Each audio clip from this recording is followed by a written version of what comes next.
ঢাকা বিশ্ববিদ্যালয় কেন্দ্রীয় ছাত্র সংসদ ডাকসু নির্বাচনের প্রচার প্রচারণার শেষ দিন আজ। এ বিষয়ে আরো জানাতে সরাসরি যুক্ত হচ্ছেন সহকর্মী আলিমুজ্জামান সাফওয়ান। সাফওয়ান, প্রচারের শেষ দিনের প্রার্থীদের তৎপরতা কেমন দেখছেন, এ বিষয়ে বিস্তারিত জানাবেন।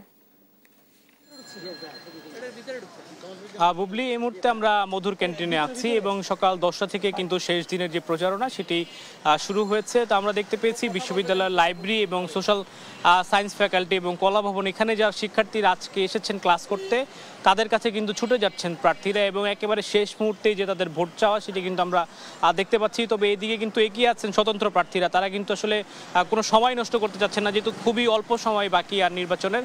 তো সবকিছু মিলে তারা কিন্তু একেবারে দাঁড়ায় দাঁড়ায় ছুটে যাচ্ছেন শিক্ষার্থীদের এবং তাদের নির্বাচনী ইশতেহার যেটি বলছিলাম সবসময় সেটি জানিয়ে তারা কিন্তু ভোটে যাচ্ছে। এছাড়া হলগুলো যেগুলো রয়েছে বিশ্ববিদ্যালয়ের, সেখানেও কিন্তু প্রার্থীদের বেশ তোড়জোড় রয়েছে। তারা কিন্তু প্রায় প্রতিটি হলে আবার নতুন করে যে আবার সব হলে কিন্তু সবাই গিয়েছেন, আবার আজকে নতুন করে যাচ্ছেন যতটুকু সম্ভব। প্রায় প্রতিটি হলেই কিন্তু তারা যাওয়ার চেষ্টা করবেন বলে আমাদেরকে জানিয়েছে। এছাড়াও যে অনেকে আসলে শিক্ষার্থীদের সাথে ব্যক্তিগতভাবে আসলে দেখা করছেন, কথা করছেন, বিভিন্ন গ্রুপে প্রচারণা করছেন। তো নানা ধরনের কৌশল তারা অবলম্বন করছেন আজকে প্রচারণার ক্ষেত্রে। তো যদি আমরা আজকে একজন প্রার্থীর সাথে কথা বলতে চাই, একেবারে শেষ মুহূর্ত চলছে ডাকসু নির্বাচনের প্রচারণার, তো আজকে কি ধরনের কৌশল আপনারা অবলম্বন করছেন? মূলত আমি চাচ্ছি যে আমাদের যেহেতু 18টা হলেই একবার করে হলো পদচারণা করতে, এবং আমাদের যে বিভাগ এবং ইনস্টিটিউটগুলো আছে সেগুলোতে যেন আমি একবার অন্তত যেতে পারি, অন্তত 10-12 জন, 15 জন, 20 জন, যার যতজন হয় তাদের সাথে সাক্ষাৎ করতে, সরাসরি সংযোগ স্থাপন করতে ভোটারদের সাথে। এখন পর্যন্ত কোনো বাধার সম্মুখীন হয়েছেন কিনা, যেহেতু আজকে শেষ দিন? না, আমি এখন পর্যন্ত কোনো বাধার সম্মুখীন হই নাই। আশাবাদী যে নির্বাচনের যেরকম পরিবেশ আছে এরকম শেষ পর্যন্ত থাকবে।